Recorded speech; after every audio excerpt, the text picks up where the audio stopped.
Well, Paul, first and foremost, you're back here today at the ABAX Stadium for the first time since a very traumatic time for you. Do you want to talk us through what happened and what you remember? Well, I don't remember a lot, to be totally honest with you. Obviously, it was the game against Northampton, the big local derby. From what I understand, we were 2-0 up at half-time. My normal place up in the family stand, walking down to get a cup of tea, and that's the last thing I remember. But from what I can gather from my daughter, who was obviously there with me, and we've been coming to Posh, as you know, for a long time, I was very lucky that an ICU doctor just happened to be going off duty, which just happened to be at the game with his father. He performed CPR, from what I can gather, almost immediately. That was lucky.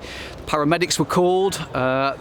I think I had a defibrillator, and then I think I had the MAGPAS air ambulance team who put me into induced coma. From what I can gather, I was there till the end of the second half, but I didn't see much of that.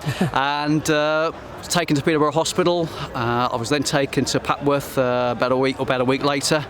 And then here we are now on December the 10th, my first game back. So the wife hasn't let me come to another game still. So this is the first time we're able to get back. But it's a great opportunity to meet all the people who helped me and got me through that obviously pretty traumatic time. Yeah, it's a weird thing to say, isn't it? But it's kind of the safest place for something like that to happen, in a sense everybody was here to help you. Well, to put the whole thing into context, my wife's brother, only 2 years ago, happened to be out in the field, 55, cardiac arrest.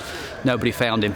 So it's pretty poignant that 2 years later I'm in the right place at the right time, really, and all these fantastic people here, ranging from obviously the stewards, the medical staff at the ground, the paramedics, MAGPAS, everybody else I probably wouldn't be here to tell the tale. So, and great to be back. And just finally, I guess being back here, you want it to be a great memory, don't you? You want the team to perform for you now.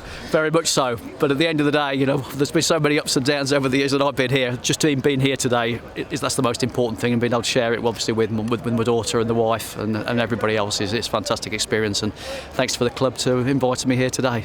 Derek, we've just been speaking to Paul, obviously back at the ABAX Stadium today for the first time since the traumatic experience that he went through. On that day, obviously as a paramedic, what is your role and responsibility, and how did you help Paul?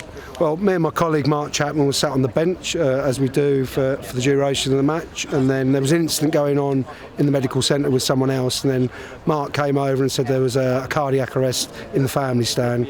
So we picked up our equipment, defib, response bag, oxygen, made our way across the pitch, where an off-duty doctor called Tom, who unfortunately wasn't here today, alerted the medical staff that there was a cardiac arrest.